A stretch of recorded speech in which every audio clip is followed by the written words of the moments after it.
You see the players, you know the board, but you are blind to the most decisive element of all. A hidden clock governs every interaction. Biological, financial, emotional, strategic. Your opponent's patience, their capital, their options, all are draining away.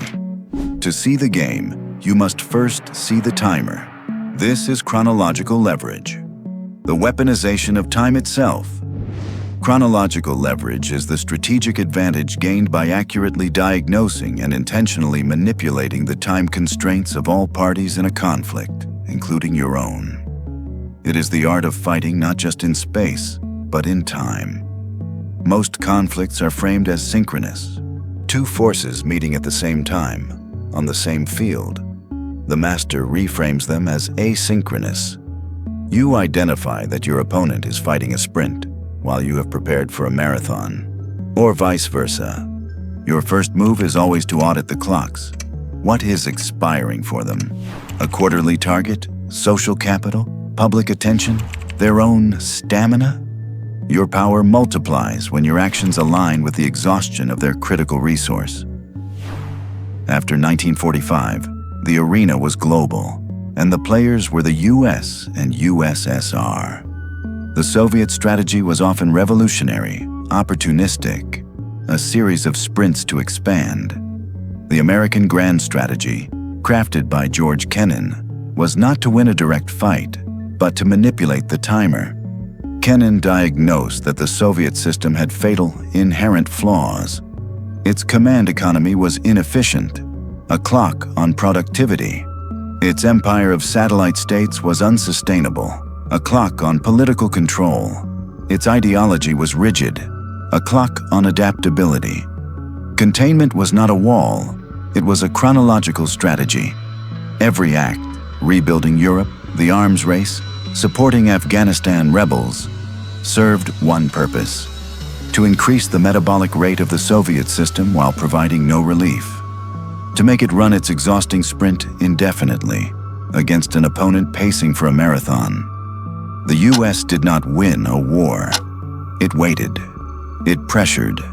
It ensured the Soviet Union's internal clocks, economic, political, social, ran out simultaneously. They saw the timer on the Soviet experiment and meticulously helped it count down to zero. You are not a superpower, but you are surrounded by timers. Your leverage comes from seeing them when others do not. Goliath Corp uses delay as a weapon. Their timer is long.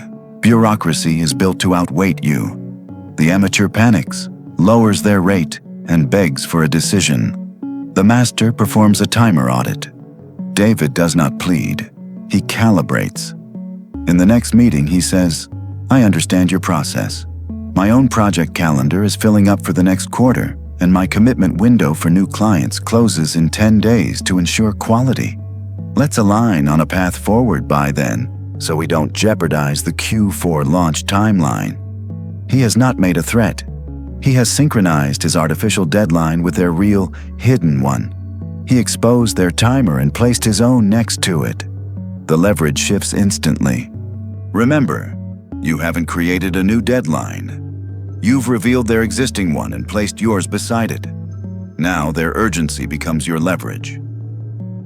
The toxic person's power comes from dragging you into their endless emotional time loop. Their timer is built on your sustained engagement. Your counter-leverage is to change the temporal scale. You have done two things. First, you've broken the rhythm of their emergency clock. You've shown it doesn't govern you. Second, you've moved the resolution to your time frame, Thursday. You have replaced their frantic, short-cycle timer with a deliberate, long-cycle one. You drain the drama of its energy by refusing to fuel it in real time. You're not ignoring them. You're changing the temporal currency from emotional seconds to rational days. You trade in a different time denomination where their manipulation has no value. Do not merely manage your time. Audit the time of others. Before any significant move, diagnose. What is their most pressing clock? Resource, reputation, momentum. How can your actions make that clock tick faster or their awareness of it more acute? In the arena you've designed, with the leverage you've built, Chronological mastery is the trigger. It turns potential into kinetic force. It is the difference between pushing a rock and waiting for it to teeter on the cliff's edge before giving it the final, decisive nudge. You can now see the timer, but to control it, you must master the ultimate psychological lever: perception. This is part 3 of Power Dynamics 2. If you haven't seen part 2, watch the leverage doctrine first. Subscribe and turn on notifications. In the next video, we will dissect the principle that governs all human judgment. To be feared is to be fathomed. To be loved is to be simplified. Understand this, and you will control what others see when they look at you, and the clock they believe they're racing against.